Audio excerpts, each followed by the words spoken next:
words, and then I'll go ahead and give the list to Dave.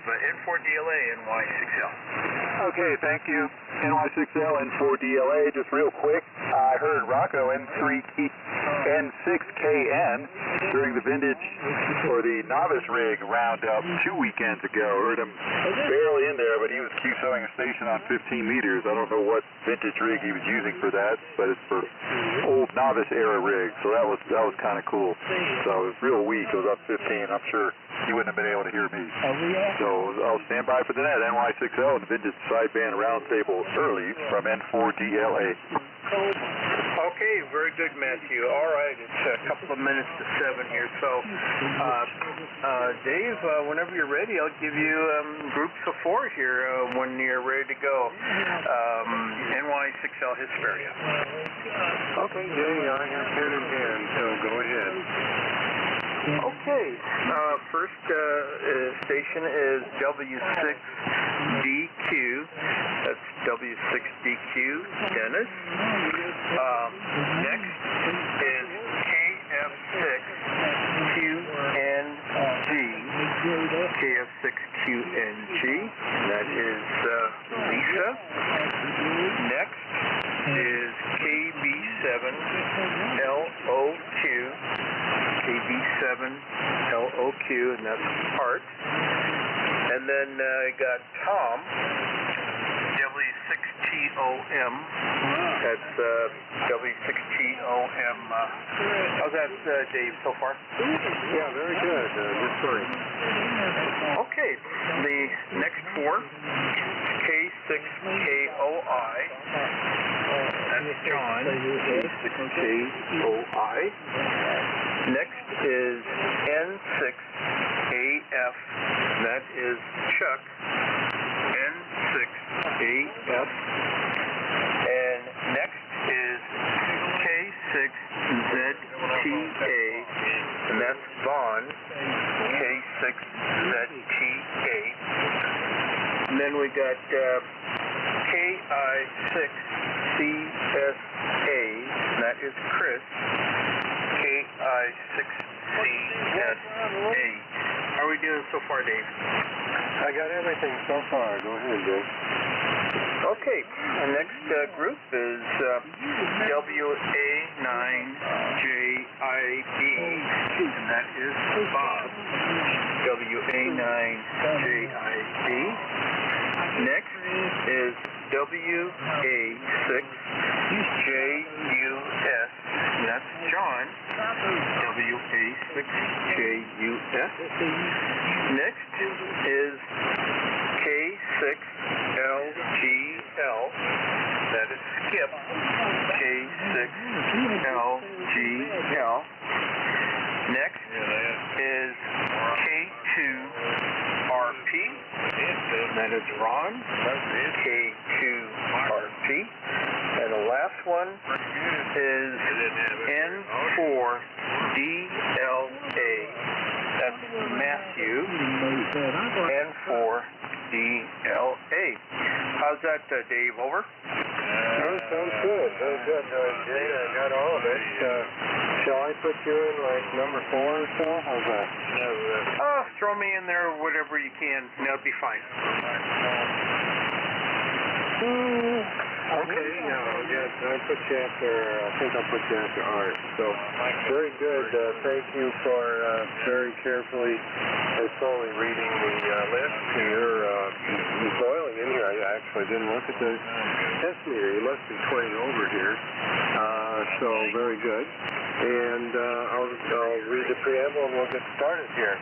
Welcome, everybody, to the Sideband Roundtable. This is Dave, WJ6W, in Tarzana, California, and I'm the host for this evening's roundtable. Tonight, the station I'm using is a Drake TR7 with a Collins 30L1 amplifier going out to an inverted V. Let's see, we need it Tuesday at or near 3895 kilohertz. Or kilocycle, if you prefer. All of us should be using equipment that was manufactured before 1981, or home-built equipment with equivalent technology. First First-timers may, however, use modern equipment. So does anyone have any announcements related to vintage single-sideband radios? Come now. W6DQ. Okay, go ahead, Dennis. Oh, just a reminder of the Vintage Single Sideband Roundtable Barbecue coming up next month on the 27th. We've got 17 names on the list so far, so we're starting to add everybody up and then looking for more names. So if you're planning on coming, drop me an email at w6dq@arrl.net and give me a nose count so we know how to expect. So there you go. Thanks, Dave. Back over to you, WJ6W, W6DQ. Okay, Dennis, very good. Yeah, I need to get on that list. So, very good. We're hoping to make it up there.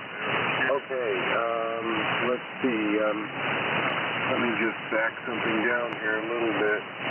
This TR7 tends to peak and overdrive the 30L1 somewhat. So I have to be kind of careful with it. Okay, so we have a question in the evening. Usually, and as usual, we have one. The question is as follows. Describe one modification you have made to a radio that you either do or do not recommend. So it could be either way. Warn us off the bad ones. Bye. Okay, so please keep your transmissions to 2 minutes or less to let everyone have a chance to make their comments in a reasonable amount of time. So with that, we'll get started, and I'll read the first 4 on the list. We have Dennis, W6DQ at the top of the list. Then it goes to Lisa, KF6QNG, and then Lisa to Art, KB7LOQ, and then it goes to Jay, NY6L, and Jay, please send it back to me. Go ahead, Dennis, W6DQ, WJ67. All right, Dave. Thank you very much. WJ6W and the Vintage Single Sideband Roundtable, W6DQ. Dennis in Inyokern, where it's been a beautiful day today, absolutely gorgeous. It hit 77 degrees here at Faraday Field, so it's just awesome. And no W for a change, or very little, just a light breeze. So yeah, I'm looking forward to spring. It's great. I'm glad it's here finally.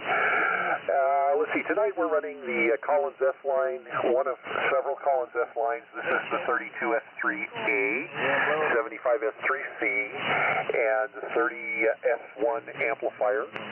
We're putting out somewhere over, well, I'm trying to get the peak reading here. I just flipped the switch on it. It's somewhere around 1,200 watts out right now on peaks. Let's see if I can, yeah, there we go. 1,200 watts. Yeah, right on the money. 1,200 watts peak out. And using the horizontal loop, the 160-meter full-wave horizontal loop, which is doing a grand job of hearing everybody. Hearing everybody just fine tonight. Conditions are really grand. So, anyway, Dave, that's a good question. I don't think we've actually had that one, or one like it. That sounds really unique. I don't think we've had that question before in the past, and I think it's a really good one. So I was racking my brains today thinking about what I have and haven't done. And the one that comes to mind that has driven me crazy is the Collins KWM 380 had in the production units had a little bug, and that bug is an RF spike when you key up the microphone on sideband. You get this RF spike that's broadband, and with some equipment, the equipment goes crazy. I mean, I've got an auto tuner, right? And with that broadband spike, you watch the SWR go to 10 to 1 because of the broadband spike. But when you're talking, it's 1.01 to 1 on the SWR meter. So, you know, it does create some issues. You know, you see the thing spike up, and of course, with using it with the Alpha 87, it tends to trip the overcurrent or the grid current on the grid current sense on the amplifier. So there's a real simple solution. Well, simple to talk about, but it's SB 18, Service Bulletin 18, which is a service bulletin that Collins issued to modify the radio to get rid of that RF burst. The problem problem with our FD18 is that it is extremely complex. It's about 5 or 6 pages long. And so it really takes some stamina to go in and make that change to the radio. I've got 2 KWM 380s. One has been modified, one hasn't. So the debate is, do I take the time and put it in? You know, do I want the thing clean, or do I just go without and just let it go? But it's a rather complex one. But to go along with that, I would say anybody who has Collins equipment should pay attention to the service bulletins. They were published for a reason. And if you have like an S-line or even some of the older gear, 7584, there's a lot of service bulletins on the 7584. It's important to include those service bulletins. It really does make a difference in the performance of the equipment, so it's a very positive thing. I would highly recommend doing them. So there you go. They're all available on the Collins Collectors Association website, collinsradio.org. So there you go, Dave. That's my answer tonight. And I want to thank you for hosting this evening. You're sounding good up here in Inyokern. And Jay, thank you for taking the early list. And I'm going to send it over to Lisa at KF6QNG and the Vintage Single Sideband Roundtable, W6DQ. All right, thanks, Dennis. And thanks, Jay, for running the roundtable this evening. Well, don't have an answer to the question, so I'll just crawl back in the woodwork and listen to all the fascinating answers that will come forthwith. So with that, I'm going to send it over to Art, KB7LOQ from KF6QNG. KF6QNG, this is KB7LOQ. Good evening, everybody. Art, I'm in Sun City visiting my Elmer K7VZP, and we are having a Helicrafters marathon for a few weeks, working on the SR2000 Hurricane, which I'm operating right now, putting out approximately 1,000 watts, maybe about 900 now, and working on a Cyclone SR400 and doing some preliminary work on an HT33A. We're going to do relay mods to the HT32A, get rid of the Dow key relay, and if we have time, we're going to rebuild a couple of 30L1s. Regarding the question of the night, for grounded grid amplifiers, adding a gas discharge tube, cathode to ground, for each cathode, each filament, I'm sorry. We've been doing that for a couple of years now on amplifiers, and I think it's a good protection. So with that, Jay, thanks for taking the net earlies. Dave, thanks for the main net, and hello to Total Eclipse of the Sun, Bob, and to John JUS, and back at you again, KOI on the SR2000. What a nice rig. Okie dokie. N6YL KB7LOQ. KB7LOQ, NY6L Hesperia with switched rigs here. We're on the Kennewick TS830S running barefoot, about 120, 125 watts peak there on the peak reading watt meter. Okay, modification to vintage gear, that's a good question. I just finished doing a restoration and a modification to a Drake L4B amplifier that was in extremely sad shape. It was, shall we say, placed in a moist and not very favorable storage condition, and I had to basically clean it up and get it to work. And the modification I did for it is, besides replacing other parts to make it work, is the Harbach mod for the power supply.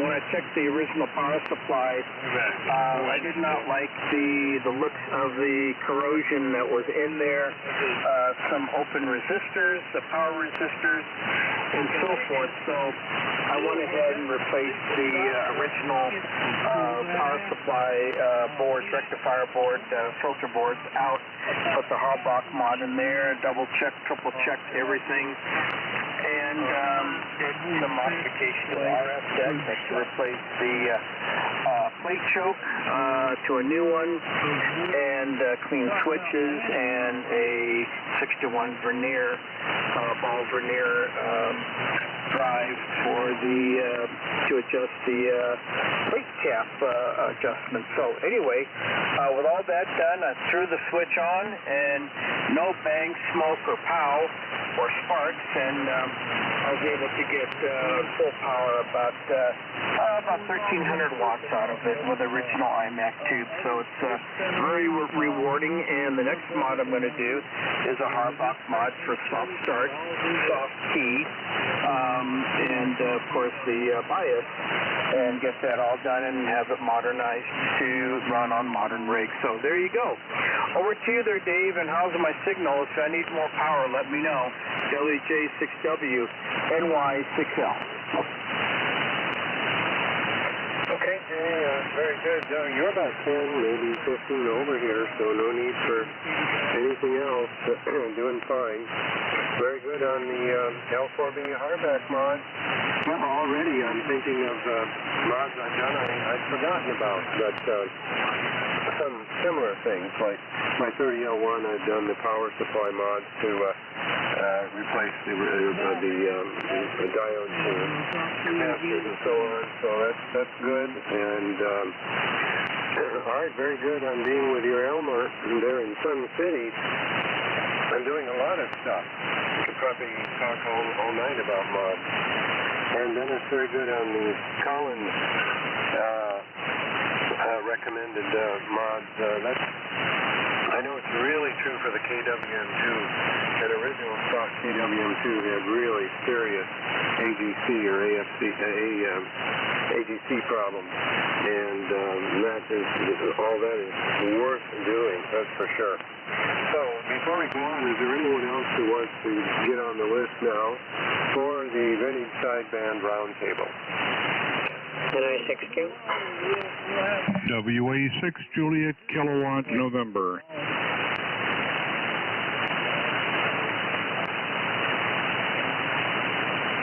Okay, Brian, I got you, and then I got Kevin, WA6JKN. And I realize I'm not going to do much talking tonight. My voice isn't too good, so I'm going to more or less shut up now. I'll read the evening question again here, since we have two new folks joining. And the question is, describe one modification you have made to a radio that you either do or do not recommend. So, the next four we have is W6TOM Tom, and then John, K6KOI, and John, turn it over to N6AF Chuck, and then Chuck, turn it over to my neighbor Vaughn, K6FCA, and then back to me. W6TOM, Tom, go ahead. This is WJ6W. WJ6W, W6TOM here in the Vintage Sideband Roundtable. Good evening, everybody. I'm on my Kenwood TS180S running about 80 watts off my solar system, 12-volt solar charged battery. Mods. I've actually sold my amp last weekend, my Heathkit one, and I'm playing around with the 30L1 that I want to get going. One of the things I want to do to it is to put a soft start in it. I looked at the hardback. I decided I'd buy another one off of Amazon that has an adjustable delay. It also has the built-in 12-volt supply that runs the timer. It uses a 555 timer as the time element to switch the contactors that either puts resistance and series with the AC and then takes it out after a certain period of time. There's not a lot of room in that amplifier, so what I think I'm going to probably go and do is put it in an external box with an outlet on it and a switch, and switch it from there rather than try to mount it in the amp. So anyway, that's my idea. Let's hand it to John down in San Diego. How copy, John? K6KOI, W6DOM. Well, Tom, my copy is just fine. This is K6KOI. Good evening, everybody. And I'm using Leichhardt. I'm using the SR2000, and we're using it with a Shure 444. And according to my my WM1 PEP meter, it's sitting about 1100 watts. And full wave loop. So my recommendation of the modification I've done, and by the way, I've not done many, I just don't like to modify rigs unless it's really necessary. But the Collins power supply for the S-line and the KWM2, it's just a 516 F2 power supply. With today's line voltage, the voltages, particularly the medium voltage, is really pretty high. And there's a nifty voltage regulator board that is put out by K6HM in the Bay Area, Young. And it's just a real small board that slips into the side of the chassis of the power supply. There's even an existing hole that he points out that it can be mounted on. And it takes what might be 325 volts and gets it down to the 275 that Collins recommends. So good for tube life. Over to N6AF, K6KOI. K6KO. Sorry about N6AF. Very cool. Man, you're giving me some exercise running up and down the stairs. And so anyway, let's see.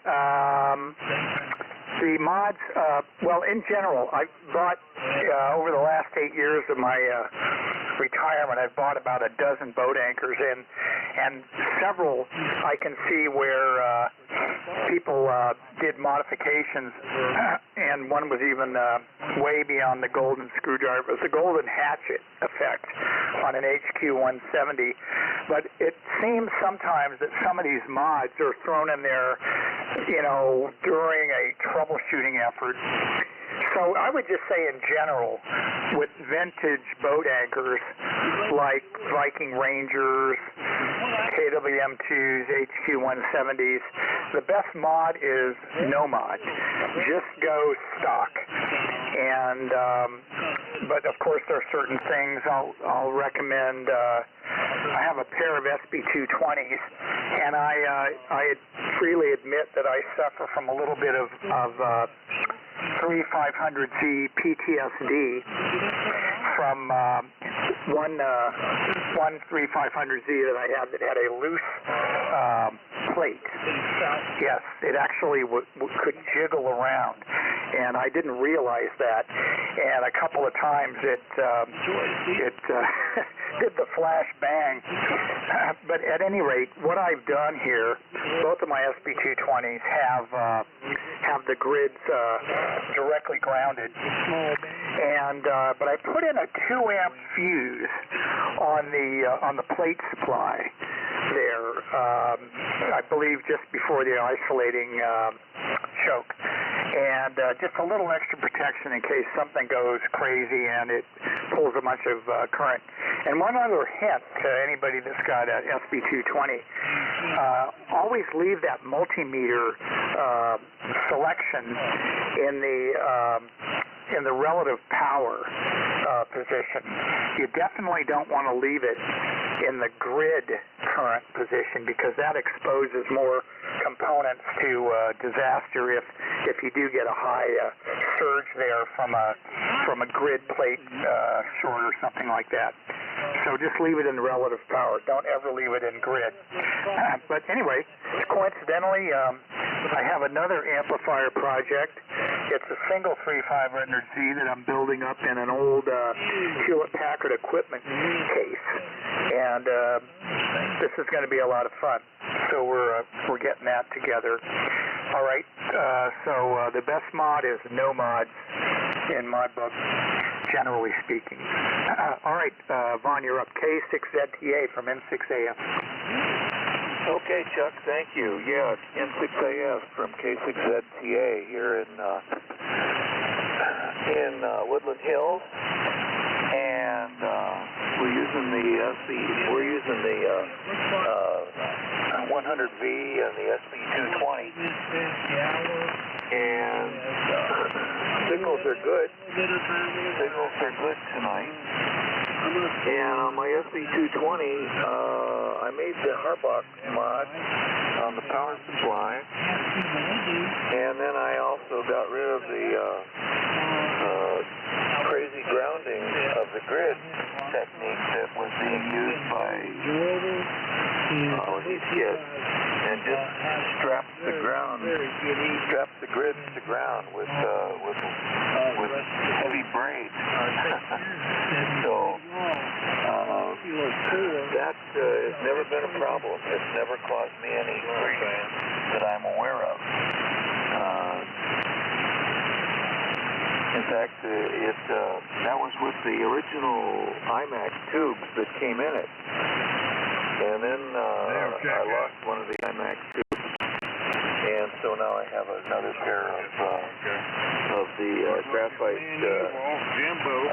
plate tubes from China. I guess they're from China. So anyway, with that, back over to you. Thank you, Dave, for taking it, and to Jay for taking the earlies. It's a struggle on those earlies, I know. I mean, I don't know personally, but I can tell. At any rate, WJ6W from K6ZTA. K6ZTA and the mini sideband roundtable on WJ6W returning. Okay, thank you everybody, and we'll move on to the next four. We have KI6TSA Chris, you're next. And if you please turn it to WA9JIB, Bob. And Bob, turn it to WA6JUS, John. John to K6LGL Skip. And then turn it back to me. So, KI6TSA, WJ6W.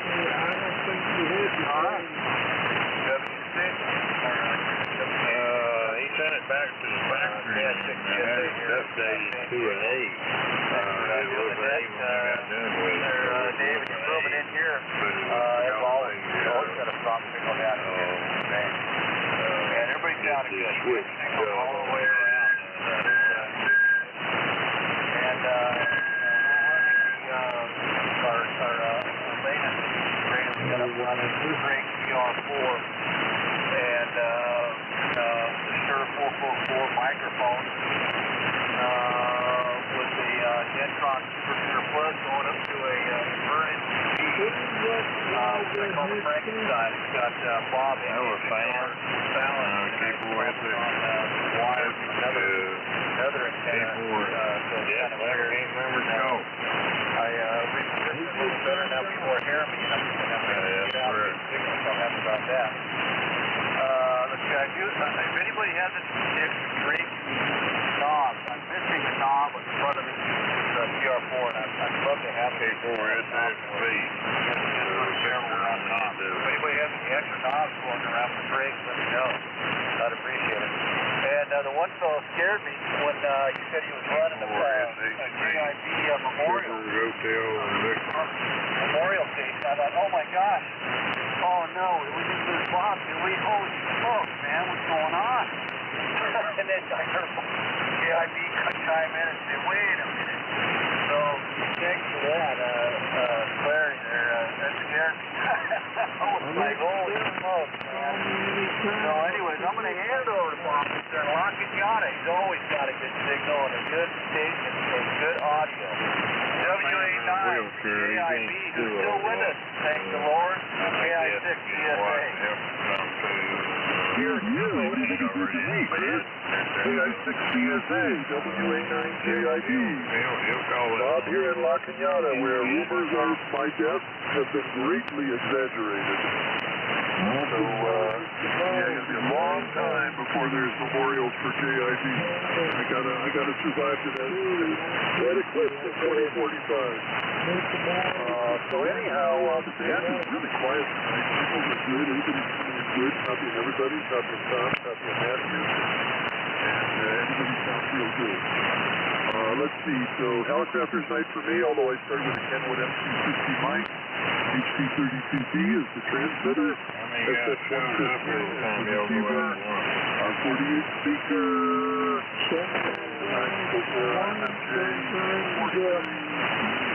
Or something like that. Darcy right now to tell. I got that from CQRC. And the antenna, the inverted V dipole hanging off. Yeah, I wish I had a group around here. I'm not a big modifier. I have done some mechanical mods to a few weeks, I guess. But they're probably more along the lines of repairs. The only I can think of is on this SX115 when I got it, there was line voltage on the chassis. And on the cabin and front panel. So I traced it as best I could to those two noise filter capacitors right off the power line on the primary side of the power transformer.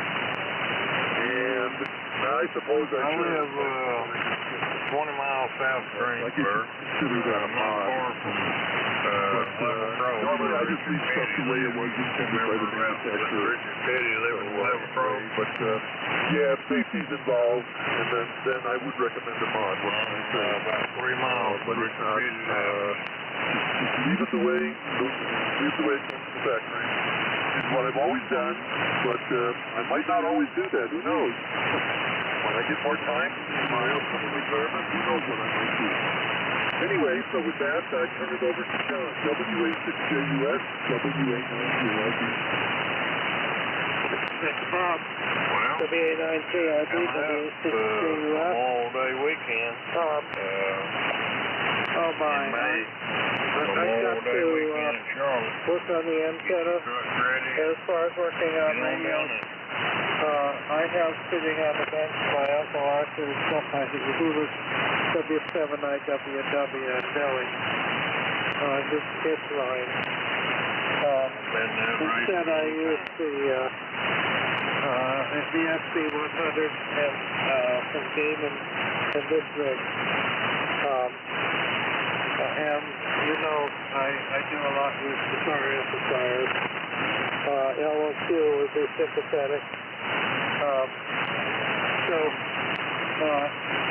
Last thing I did was upend the power supply and front panel of this rig and put drops of Camelin in the toggle switches, and that brought everything back. Get a good night's rest and get tomorrow night or all we can. So I put this so long as to get into this other thing. K6LCL, WA6JUS. Okay, thank you, John. W6JUS of the Vintage Sideband Roundtable. 6LGL, Skip in Santa Monica. Okay, interesting comments, John. I got a few of my own. And one is a safety issue with vintage equipment that was designed for hot and neutral wiring only. In my opinion, in the interest of safety, those old power cords, especially the Johnson equipment, should be replaced with a standard three-pronged, white, black, green, three-pronged plug for 115 volts nominal. That is, I consider that a must. That's a safety issue. And I've done quite a few of those on other equipment other than Johnson. But that was the, you bring up some of our equipment a little more up to code. Second thing is, there was a great use of bypass capacitors across the 115 volt input line going to the various primaries of the transformers. I don't like more AC on the chassis. Now I understand 12 volt, 6 volt filament bypass standard, but that's relatively low voltage. If you get a leaky capacitor, even though some of those disc ceramics are fairly good, they do leak, especially the older ones. And you don't want any more 115 volts or anywhere. Yeah, you can do that with volts on the chassis. So that's number two. cut open. I don't like it. And the other one is I complain about the fact that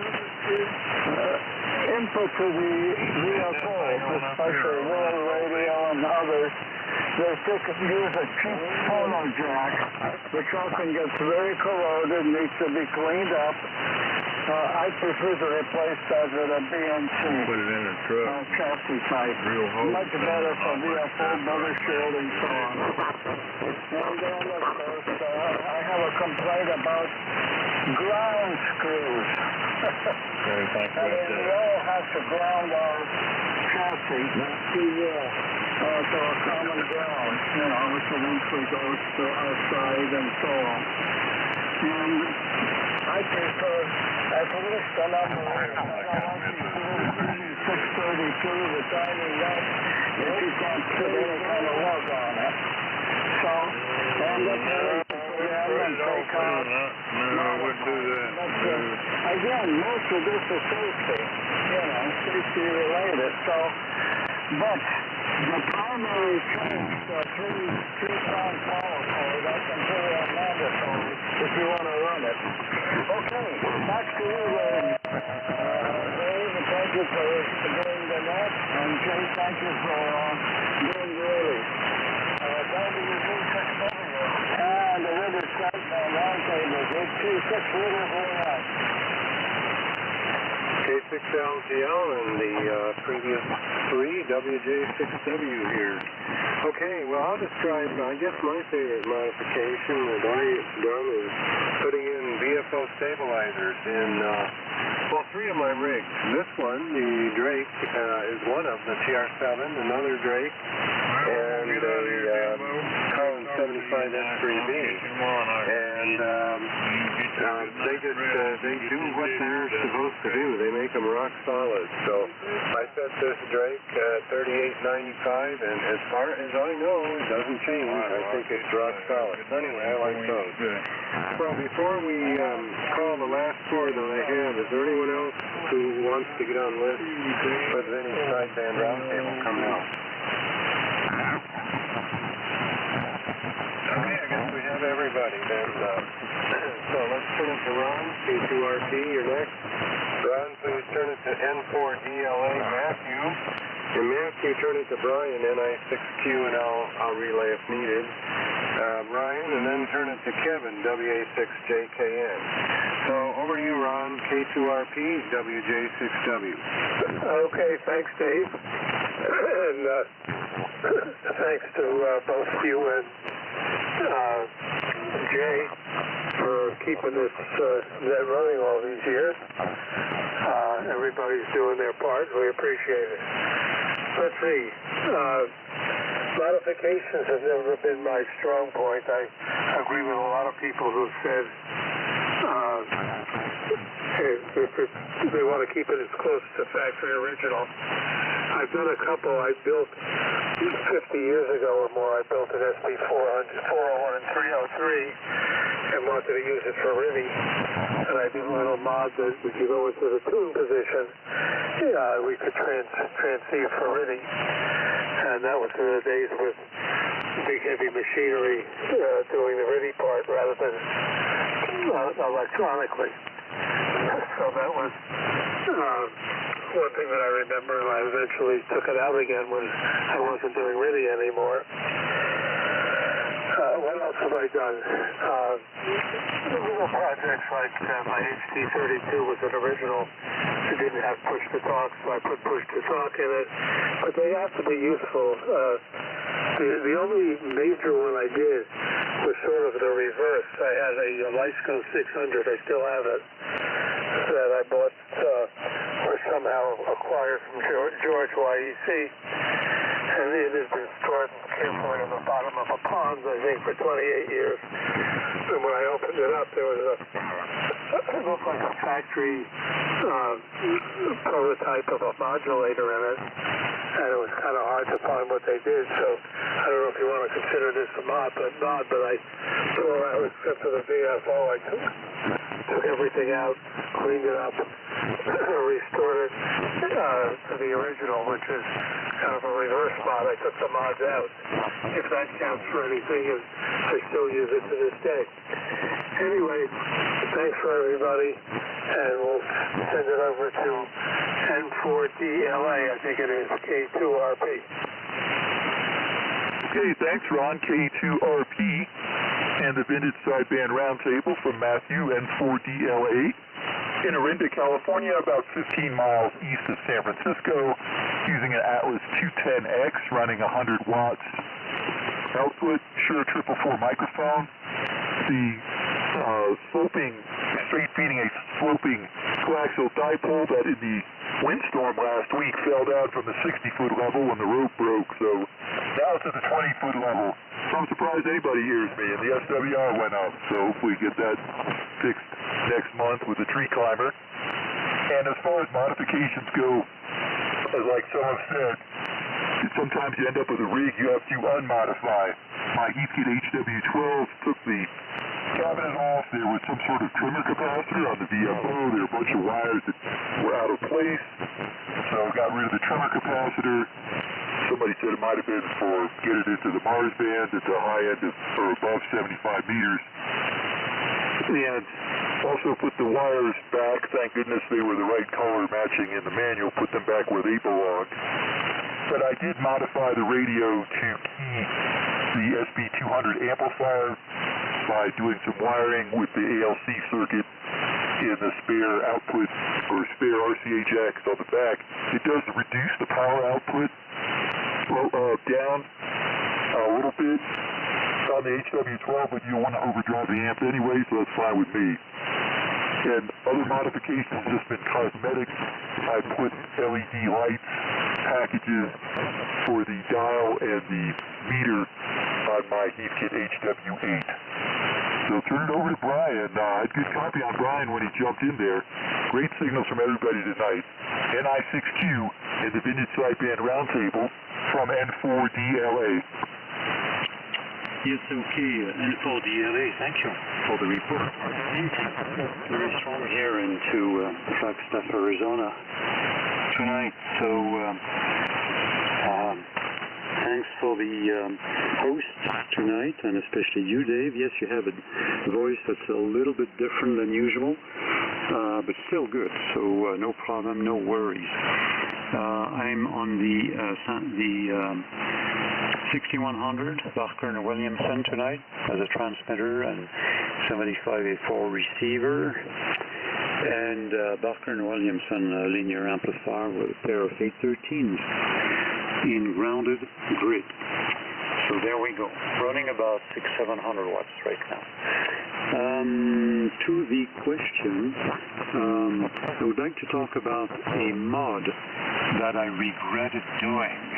Okay, and I would put a very strong warning against that particular mode, and that goes for all the helicopters, receivers of the era of the SX-15, the SX-117, the SX-88, and the such that actually have 50 kilohertz, typically IF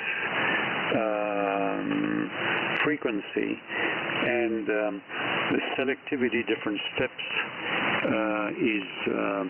is done by changing and associating various capacitors and resistors to make LC filters that restrict the band or open it. These capacitors typically are either a brand Little Cheese or Black Beauty. So you're looking at them and finding them kind of suspect. Don't touch them ever, because those particular capacitors in those particular stages will not be replaceable by anything available on the market today, because a Little Cheese or Black Beauty is actually an association per capacitor of capacitance, resistance, and inductance. And all was calculated at the time, taking those particular characteristics into effect. And if you replace them by a modern capacitor, you will never get the selectivity curve that is meant. Typically, it will be much sharper on every position. Believe it or not, many years ago I did a modification like that to an SX88, okay, which is a fine receiver. I was never able to bring it back to its original specs. So, furthermore, in that particular scheme there, those capacitors do not see any high voltage on either side of them, okay? So if they have small leaks, internal leaks, which they might have, it's not a big deal. Leave them alone. Don't do anything to them. Otherwise, you're going to really ruin the selectivity curves of the receiver. So that's what I wanted to say, and I learned at my own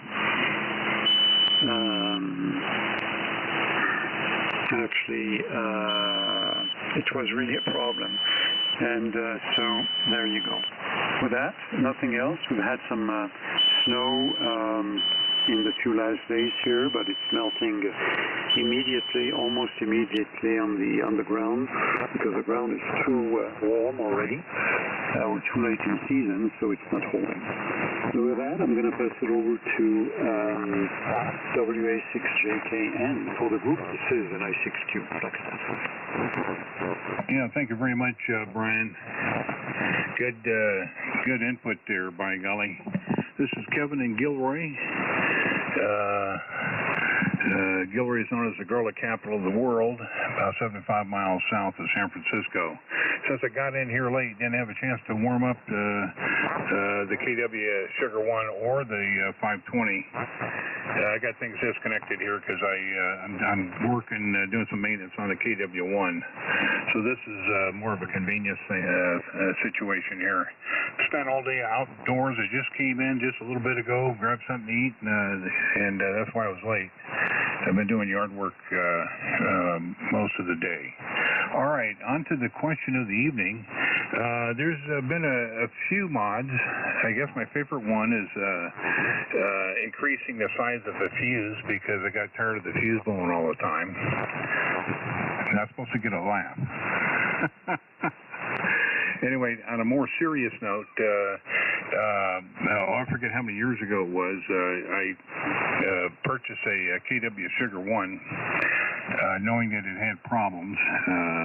I got a fairly decent deal from Wayne. Wayne told me about the problems, and I do appreciate Wayne considering me to buy this. He was going to get around to it, but he never did. He's just so busy with so many things. You know Wayne Spring, W6IRD, and he wanted this thing because it was recently, well, to him, it was recently restored by Howard Mills, and it's just a gorgeous piece of equipment, absolutely gorgeous.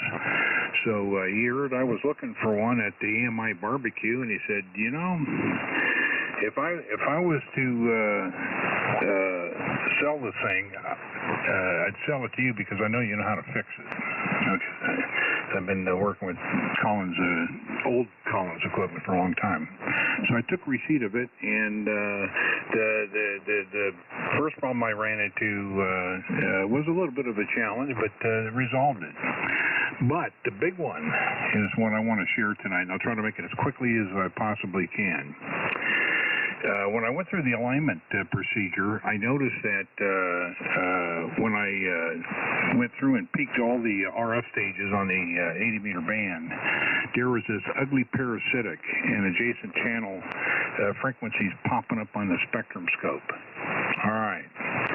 So I said, well, maybe it's a bad component. So over the next 5 years, I went in and meticulously replaced all the silver micas and the resistors that needed to be replaced. I will say it was like trying to rebuild an engine through the tailpipe of your car. Very tight quarters. But it took 5 years. I had special tools made, got the job done.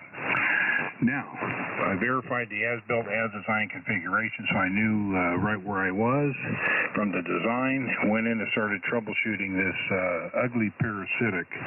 Discovered that there was like 6 pigtails, termination points, very long pigtails from a very small coax that was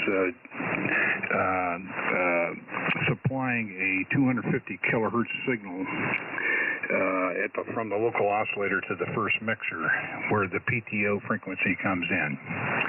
All right. The one thing that you have to take note of is the difference in the two signals is about 10 to 1, with the 250 kilohertz signal being 10 times less than the PTO. So on the output of the mixer, they had to build this really interesting attenuator circuit. I'll just leave it at that. I won't get into how it works or why it works. Okay. So what I noticed is anytime I switched over to AM, the parasitic would show up, and you couldn't miss it on the spectrum scope, but not on single sideband. And the reason is because the impedance of the grid of the first mixer was put to ground, and so the output of the mechanical filter was pretty low impedance. So any RFI that might be getting in there was shunted. Okay. However, when you switch to AM, they introduce a carrier level pod, which is about 100K, something like that. And with all these pigtails and about 2.5 feet of coax running back and forth in the front panel, it was picking up RF. And I was able to prove that by using a separate RF generator, a separate RF source, by introducing it, loose coupling it in various parts of the circuit and the cables. And that's how it was. So that was really a design defect, not a modification, or maybe you can call it a modification to fix a design defect. So that's my story. And just so you know, I just got a call, a text from a guy in France. The second guy in France had heard about how to fix his KW Sugar 1. He will be number 16. Number 15 implemented the change, and he is so happy he's beside himself. So I'm very happy about that. Over to Dave, WJ6W. Thank you for running things tonight on the group. Appreciate it. Job well done. WA6JKN. Okay, Kevin, WA6JKN, WJ6W. Well, sounds like a simple solution to a complicated problem there. So, okay, well, with that, we'll close the Vintage Sideband Roundtable for tonight, and thank everybody. It was some very interesting responses. Everyone had something to contribute. Unmodifying and correcting things, that's a good response, and a lot of the others very well. But I think I'll award it to Brian. It was a nice warning you're the one, I guess, who did a mod you really regret. An attempt to improve something or replace capacitors, which is sometimes routine with us on this old stuff. But thanks for the warning on that. So we'll give you the golden cup for tonight, Brian. Would you like to make a comment? Go ahead. Oh, well, thank you. I'm very honored. I'll make some space on the shelf to put this additional one, Dave. And well, I think it's a fair warning. And if you want to try it, you'll see what I mean. So thank you, Dave, and I'm very honored. Back to you. Okay, very good. Well, thanks everybody again for chipping in tonight, and we'll say good night from Tarzana, and everyone have a good week. WJ6W.